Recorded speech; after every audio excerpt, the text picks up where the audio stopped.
Hi, it's Sean, the Fluency Awesomizer, and this is Decoding Multi-Syllabic Words, episode 23. I've got two pairs of words I want to look at today. Before we take a look, a reminder of the fable of the tortoise and the hare, and the moral: slow and steady wins the race. That is a great moral to keep in mind when you are trying to decode a big unfamiliar word like this one. If you're stuck on big words like this, you can think of them as races. There is a finish line, and if you read like the hare, you might race through a big word like this to get finished quickly.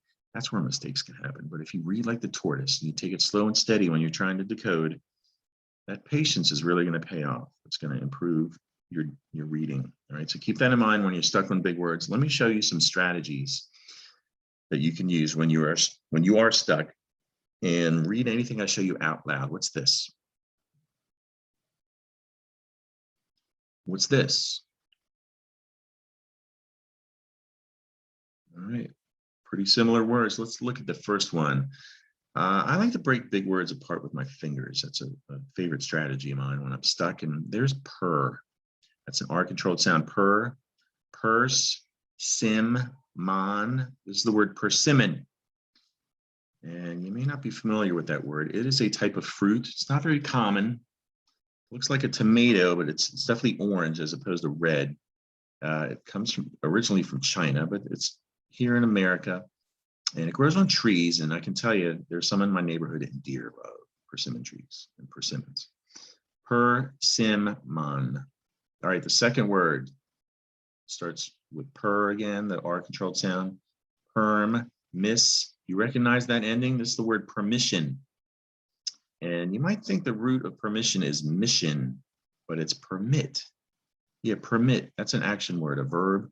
A permit is a thing, but to permit someone, you give them permission. We drop the T and add S-I-O-N with an extra S. We have permission. The trick to this word is the S-I-O-N. It doesn't sound the way it looks. It sounds like shun. You may have spelled it shun like this before, but it's S-I-O-N. And the story to that is it's actually from the ancient language Latin. And in Latin, permission is permissio, just the S-I-O.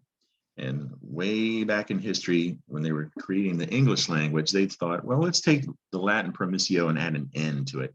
And now we have the word permission, mission, permission, tricky word. All right, two more words, read them out loud. What's this? How about this? All right, I like this pair. Let's look at the first one. I was talking about a race before. Sometimes when you're stuck on a word, it's a good idea to start it towards the end. And towards the end of this word, I can see line. There's lines. That's not lines, though. That extra S, this word has the suffix ness at the end and cost in the beginning. In the middle is lie or lee. This is the word costliness. Costliness, easily confused. Comes from the root cost. We all know what cost. Things cost money.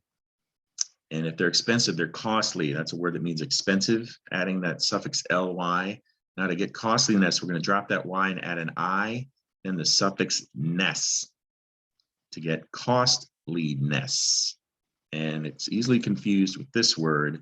Again, I'm going to just to model how to sometimes start at the end of a word.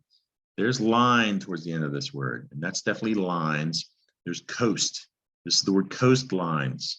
Comes from the root coastline. That is a compound word. You can see it there. And we're going to add an S to make it plural, coastlines. Coastline is kind of a word that has to do with maps, where the land meets the sea.